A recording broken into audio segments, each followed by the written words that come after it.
ಇನ್ನು ಗದಗದಲ್ಲಿ ಶಿವರಾತ್ರಿ ಹಬ್ಬದ ದಿನದಂದೇ ನಂದಿ ಶಿವಲಿಂಗವನ್ನ ಧ್ವಂಸಗೊಳಿಸಲಾಗಿದೆ. ಶಿವಲಿಂಗದ ಪಾಣಿಪೀಠ ಮತ್ತೆ ನಂದಿ ವಿಗ್ರಹವನ್ನ ಭಗ್ನಗೊಳಿಸಲಾಗಿದೆ. ರಾತ್ರಿ ದುಷ್ಕರ್ಮಿಗಳು ಮೂರ್ತಿ ಧ್ವಂಸ ಮಾಡಿರುವಂತಹ ಶಂಕೆ ವ್ಯಕ್ತವಾಗಿದೆ. ಮುಂಡರಗಿ ತಾಲೂಕಿನ ಶಿಂಗಟಾಲೂರ ಗ್ರಾಮದಲ್ಲಿ ನಡೆದಿರೋ ಘಟನೆ ಇದು. ದೃಶ್ಯಗಳನ್ನು ಕೂಡ ಗಮನಿಸ್ತಾ ಇದ್ದೀರಾ. ಕಲ್ಯಾಣ ಚಾಲುಕ್ಯರ ಕಾಲದ ಪುರಾತನ ರಾಮಲಿಂಗೇಶ್ವರ ದೇವಸ್ಥಾನದಲ್ಲಿ ನಡೆದಿರೋ ಘಟನೆ. ತುಂಗಭದ್ರಾ ನದಿ ದಂಡೆಯ ಮೇಲಿರುವಂತಹ ದೇವಸ್ಥಾನ. ನಿನ್ನೆ ರಾತ್ರಿ ದುಷ್ಕರ್ಮಿಗಳು ಈ ಕಿಡಿಗೇಡಿ ಕೃತ್ಯ ನಡೆಸಿರಬಹುದು, ಈ ವಿಕೃತಿ ಮೆರೆದಿರಬಹುದು ಅಂತ ಹೇಳಿ ಶಂಕೆ ವ್ಯಕ್ತವಾಗ್ತಾ ಇದೆ.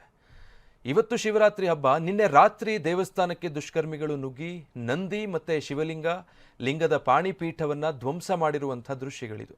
ರಾಮಲಿಂಗೇಶ್ವರ ದೇವಸ್ಥಾನದ ಹತ್ತಿರ ಇರುವಂತಹ ಹೊನ್ನತ್ತೆಮ್ಮನ ಮೂರ್ತಿಗಳನ್ನ ಈ ರೀತಿ ದುಷ್ಕರ್ಮಿಗಳು ಭಗ್ನಗೊಳಿಸಿದ್ದಾರೆ. ಉದ್ದೇಶಪೂರ್ವಕವಾಗಿಯೇ ಈ ರೀತಿ ಹಬ್ಬದ ಸಂದರ್ಭದಲ್ಲಿ ಮಾಡಿರಬಹುದು ಅನ್ನುವಂಥ ಶಂಕೆ ಮತ್ತೆ ಆಕ್ರೋಶ ವ್ಯಕ್ತವಾಗ್ತಾ ಇದೆ. ಭಾಳ ಪುರಾತನವಾದ ದೇವಸ್ಥಾನ ಸರ್ ಇದು. ಶ್ರೀ ರಾಮಲಿಂಗೇಶ್ವರ ದೇವಸ್ಥಾನ ಅಂತೇಳಿ ಒಳಗಡೆ ಶಿವನ ಮೂರ್ತಿ ಐತಿ ಸರ್, ಈಶ್ವರ ಮೂರ್ತಿ ಐತಿ. ಹೊರಗಡೆ ಈಶ್ವರನ ಎದುರಿಗೆ ನಂದಿ ದೇವಸ್ಥಾನ ಐತಿ. ಪ್ರತಿ ವರ್ಷ ಶಿವರಾತ್ರಿ ದಿವಸ ಇಲ್ಲೆಲ್ಲ ನಮ್ಮ ಊರ ಗ್ರಾಮಸ್ಥರ ಸ್ವಾಮಿಗಳು ಬಂದು ಇಲ್ಲೆಲ್ಲ ಪೂಜೆ ಪುನಸ್ಕಾರ ಮಾಡಿ ಎಲ್ಲ ಜಾಗರಣೆ ಮಾಡುವಂಥ ಒಂದು ಒಳ್ಳೆಯ ಒಂದು ದೇವಸ್ಥಾನ ಇದೆ. ಪ್ರಾಚೀನ ಮೊದಲು ಊರನ್ನು ಇತ್ತು ಸರ್. ಇಲ್ಲಿ ಊರು ಈಗಿಲ್ಲ ಈಗ ಇಲ್ಲಿ ಎಲ್ಲ ಆ ಕಡೆ ಶಿಂಗಟಾಲೂರಿಗೆ ಶಿಫ್ಟ್ ಆಗಿತ್ತು ಸರ್. ಇದೆಲ್ಲ ಮಲ್ಲಾಪುರ ಅಂತ ಇತ್ತು ಸರ್. ಇಲ್ಲಿ ಈಗ ಅವರೆಲ್ಲ ಇಲ್ಲಿ ಶಿಂಗಟಾಲೂರು ಶಿರಣಿಗೆ ಶಿಫ್ಟ್ ಆಗೈತೆ ಸರ್. ನಿನ್ನೆ ದಿವಸ ಇಲ್ಲಿ ಈ ಭಾಗದ ಒಂದು 10 ಜನ ರೈತರು ಬಂದು ಎಲ್ಲ ಗುಡಿ ಸ್ವಚ್ಛ ಮಾಡಿ ಸುಣ್ಣ ಬಣ್ಣ ಹಚ್ಚಿ ಇವತ್ತು ಬೆಳಿಗ್ಗೆ ಸ್ವಾಮಿಗಳನ್ನ ಕರ್ಕೊಂಬಂದು ಪೂಜೆ ಮಾಡಿಸ್ಬೇಕಂತ ಮಾಡ್ಯಾರಲ್ಲ. ಬಂದು ಎಲ್ಲ ಮಾಡಿಗ್ಯಾರ ಸರ್. ಸಂಜೆ 5 ಗಂಟೆಗೆ ಅವರು ತಮ್ಮ ಊರಿಗೆ ಹೋಗ್ಯಾರ. ಹೊಳ್ಳಿ ಬೆಳಿಗ್ಗೆ ಬಂದು ಸ್ವಾಮಿಗಳನ್ನ ಕರ್ಕೊಂಡು ನದಿ ಒಳಗೆ, ತುಂಗಭದ್ರಾ ನದಿ ಒಳಗೆ ಸ್ನಾನ ಮಾಡಿ ಪೂಜೆ ಮಾಡ್ಬೇಕಂತ ಒಳಗೆ ಗರ್ಭಗುಡಿಗೆ ಹೋದಾಗ ಎಲ್ಲ ಮೂರ್ತಿ ಶಿವನ ಮೂರ್ತಿ ಒಡೆದು ಹಾಕಿದ್ದಾರೆ ಸರ್. ಆಮೇಲೆ ಒಳಗೆ ನಂದಿ ಮುಂದೆ ಐತೆ, ಅದನ್ನು ಕೂಡ ತೆಲಿಗೆ ಸುತ್ತಿಗೆಯಿಂದ ಜಾಣ ಹಾಕಿ ಹೊಡೆದು ಹಾಕಿದ್ದಾರೆ. ನಾಗಪ್ಪನ ಮೂರ್ತಿ ಅದನ್ನು ಕೂಡ ಹೊಡೆದಿದ್ದಾರೆ. ಇಲ್ಲೇ ಪಕ್ಕದಾಗ ಒಂದು 100 ಮೀಟ್ರ್ ಒಳಗೆ ಇಲ್ಲಿ ಹೊನ್ನತ್ತೆಮ್ಮನ ದೇವಸ್ಥಾನ ಐತೆ ಸರ್. ಅದಂತರೂ 3 ತುಂಡಾಗಿದೆ ಸರ್. ಇದು ಮತಾಂಧ ಶಕ್ತಿಗಳೇ ಇರ್ಬೋದು ಸರ್, ಅವ್ರ ಕೈವಾಡನ ಇರ್ಬೋದು ಸರ್. ಇಲ್ಲಿ ಇದು ಪ್ರಾಚೀನ ಕಾಲದ ದೇವಸ್ಥಾನ ಸರ್. ಇವತ್ತು ಮಹಾಶಿವರಾತ್ರಿ ದಿನ ಈ ಥರ ಮಾಡ್ಯಾರ ಅಂತಂದ್ರೆ ಇದು ನಮ್ಮ ಮೇಲೆ ಆದಂಥ ಒಂದು ಅನ್ಯಾಯ. ಹೌದು, ಹಿಂದೂಗಳ ಭಾವನೆಯನ್ನು ಹೊಡಿಲಿಕ್ಕಂತಲೇ ಈ ಕೆಲಸ ಮಾಡ್ತಾ ಇದ್ದಾರೆ ಅಂತ ನನಗೆ ಅನಿಸ್ತಾ ಇದೆ. ನಾವೆಲ್ಲ ಬದಲಿ ಕಡೆ ಕೇಳ್ತಾ ಇದ್ವಿ ಕರ್ನಾಟಕದೊಳಗೆ. ಇವತ್ತು ನಮ್ಮ ಊರಲ್ಲೇ ನಡೆದಿದೆ ಈ ಘಟನೆ. ಇದು ಭಾಳ ಮನಸ್ಸಿಗೆ ನೋವು ಅನಿಸ್ತಾ ಇದೆ. ಈ ಥರ ಬದಲಿ ಕಡೆ ಎಲ್ಲಿ ಆಗಬಾರ್ದು. ನಿಧಿಗೆಲ್ಲ ಸರ್, ನಿಧಿಗೆ ನನ್ನ ಸರ್ ದೇವರ ಇದ್ದಿದ್ದ ಜಾಗ ತೆಗೆದಾಗ ಸ್ವಲ್ಪ ಸೈಡ್ ಇಡ್ತಾರೆ ಸರ್. ಸೈಡ್ ಇಟ್ಟು ಎಬ್ತಾರೆ. ಇದನ್ನು ಎಬ್ಬಿದ್ದಲ್ಲ ಸರ್, ಪ್ರತಿಯೊಂದು ಮೂರ್ತಿನ ಕಣ್ಣಿಗೆ ಧ್ವಂಸ ಮಾಡ್ಯಾರ ಸರ್. ಪ್ರತಿಯೊಂದು ಮೂರ್ತಿ ಧ್ವಂಸ ಮಾಡ್ಯಾರ ಸರ್. ಆಮೇಲೆ ಅದನ್ನು ಲಿಂಗ ಹೊಡ್ಯಾಕೆ ಬರ್ಲಾರ್ದಕ್ಕೆ ಅದನ್ನು ಬಿಟ್ಟು ಮತ್ತೆ ಮಗಲಿಗೆ ಜಾರಪ್ ತೊಗೊಂಡು ಇದನ್ನು ಕಟ್ ಮಾಡ್ಯಾರ ಸರ್. ಹಾಂ, ಪಾಣಿ ಬಟ್ಲನ ಮುದ್ದ ಮಾಡ್ಬೇಕಂತ ಉದ್ದೇಶಪೂರ್ವಕವಾಗಿ ಮಾಡ್ಯಾರ ಸರ್. ಇದು ನಮ್ಮೂರಲ್ಲ ಸರ್. ನಮ್ಮೂರಲ್ಲಿ ಈ ಮನಸ್ಥಿತಿ ನಮ್ಮೂರಲ್ಲಿ ಯಾರಿಗಿಲ್ಲ. ಇದು ಬದಲಿ ಊರಲ್ಲಿ ಬಂದು. ಇನ್ನು ಹೊನ್ನತ್ತೆಮ್ಮ ದೇವಿ ಮೂರ್ತಿಯೂ ಕೂಡ ತುಂಡರಿಸಿದ್ದಾರೆ ದುಷ್ಕರ್ಮಿಗಳು. ಪುರಾತನ ಕಾಲದ ಮೂರ್ತಿ ಪೀಸ್ ಮಾಡಿ ವಿಕೃತಿ ಮೆರೆದಿದ್ದಾರೆ. ಗದಗ ಜಿಲ್ಲೆ ಶಿಂಗಟಾಲೂರ ಗ್ರಾಮದ ಮತ್ತೊಂದು ದೇವಸ್ಥಾನ ಹೊನ್ನತ್ತೆಮ್ಮ ದೇವಿಯ ವಿಗ್ರಹವನ್ನು ಕೂಡ ಈ ರೀತಿಯಾಗಿ ಭಗ್ನಗೊಳಿಸಲಾಗಿದೆ. ಆ ಮೂರ್ತಿಯನ್ನ ಪೀಠದಿಂದ ಕಿತ್ತು ಹಾಕಿ ಹೊಡೆದು ಹಾಕಿದ್ದಾರೆ ಪಾಪಿಗಳು. ಹಿಂದೂ ದೇವಾಲಯದ ಮೇಲಿನ ದಾಳಿಗೆ ತೀವ್ರವಾಗಿ ಆಕ್ರೋಶ ವ್ಯಕ್ತವಾಗ್ತಾ ಇದೆ. ಶಿವರಾತ್ರಿ ಹಬ್ಬದಂದೇ ಈ ರೀತಿ ಶಿವಲಿಂಗ, ನಂದಿ ಜೊತೆಗೆ ಹೊನ್ನತ್ತೆಮ್ಮ ಮೂರ್ತಿಗಳನ್ನು ಭಗ್ನಗೊಳಿಸಲಾಗಿದೆ. ನಾಗಮೂರ್ತಿಯನ್ನು ಕೂಡ ದುಷ್ಕರ್ಮಿಗಳು ಭಗ್ನಗೊಳಿಸಿದ್ದಾರೆ. ಈ ದೇವಸ್ಥಾನದಲ್ಲಿ ನಾಗಸರ್ಪ ಕಾವಲಿದೆ. ಯಾಕೆ ದುಷ್ಕರ್ಮಿಗಳನ್ನ ಬಿಟ್ಟಿದೆ ಅಂತ ಮಹಿಳೆಯರು ಆಕ್ರೋಶ ವ್ಯಕ್ತಪಡಿಸಿದ್ದಾರೆ.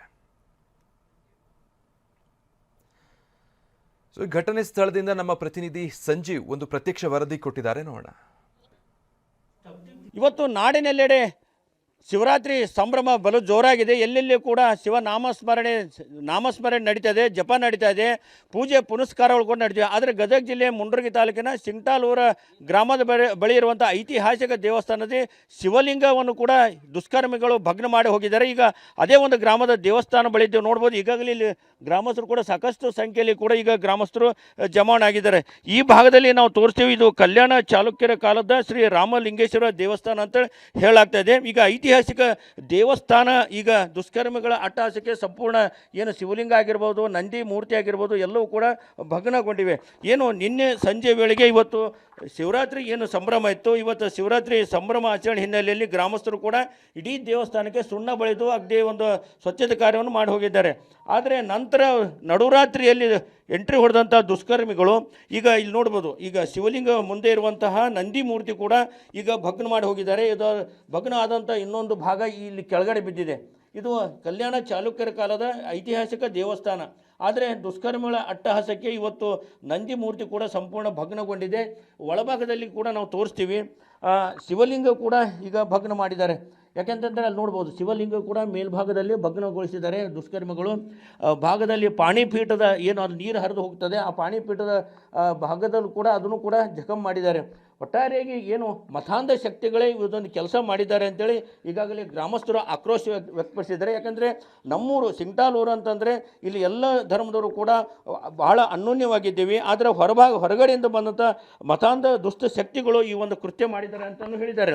ಈಗಾಗಲೇ ಇಂಥ ದುಷ್ಟ ಶಕ್ತಿಗಳನ್ನು ಪೊಲೀಸರು ಬಂಧಿಸಬೇಕು. ಇಲ್ಲಾಂದ್ರೆ ಬಂಧಿಸಿದ್ದಾರೆ ನಾವು ಜಿಲ್ಲಾಧಿಕಾರಿಗಳ ಮುಂದೆ ಇಡೀ ಗ್ರಾಮಸ್ಥರು ಸೇರಿ ನಾವು ಅಹೋರಾತ್ರಿ ಹೋರಾಟ ಮಾಡಬೇಕಾಗತ್ತೆ. ಯಾಕೆಂತಂದರೆ ಈಗ ಪುರಾತನ ದೇವಸ್ಥಾನ, ನಾವು ಇವತ್ತು ಶಿವರಾತ್ರಿ ಇಲ್ಲಿ ಪೂಜೆ ಪುನಸ್ಕಾರ ನಡೀಬೇಕಾಗಿತ್ತು. ಜೊತೆಗೆ ಇವತ್ತು ರಾತ್ರಿ ಇಡೀ ಜಾಗರಣೆ ಕಾರ್ಯಕ್ರಮ ಕೂಡ ಪ್ರತಿ ವರ್ಷ ನಡೀತಿದೆ. ಈ ವರ್ಷ ಕೂಡ ಮಾಡುವ ನಿಟ್ಟಿನಲ್ಲಿ ಇಡೀ ಗ್ರಾಮಸ್ಥರು ಕೂಡ ಒಂದು ಪ್ಲ್ಯಾನನ್ನು ಹಾಕೊಂಡಿದ್ದಾರೆ. ಆದರೆ ಈಗ ದುಷ್ಕರ್ಮಗಳ ಅಟ್ಟಹಾಸಕ್ಕೆ ಸಂಪೂರ್ಣ ಏನು ನಂದಿ ಮೂರ್ತಿ ಆಗಿರ್ಬೋದು, ಶಿವಲಿಂಗ ಆಗಿರ್ಬೋದು, ಶಿವಲಿಂಗ ಪಾಣಿಪೀಠ ಮೂರೂ ಕೂಡ ಜಖಮ್ ಆಗಿವೆ. ಹೀಗಾಗಿ ದುಷ್ಕರ್ಮಗಳು ತಕ್ಷಣ ಬಂಧಿಸಬೇಕು. ಒಂದು ವೇಳೆ ಬಂಧಿಸದೇ ಇದ್ದರೆ ನಾವು ಜಿಲ್ಲಾಧಿಕಾರಿಗಳ ಕಚೇರಿ ಮುಂದೆ ನಾವು ಹೋರಾಟ ಮಾಡಬೇಕನ್ನೋ ಎಚ್ಚರಿಕೆ ಈ ಗ್ರಾಮಸ್ಥರು ನೀಡಿದ್ದಾರೆ. ಕ್ಯಾಮ್ರಾಮನ್ ಶಂಭು ಜೊತೆ ಸಂಜು ಪಾಂಡ್ರೆ, TV9 ಗದಗ.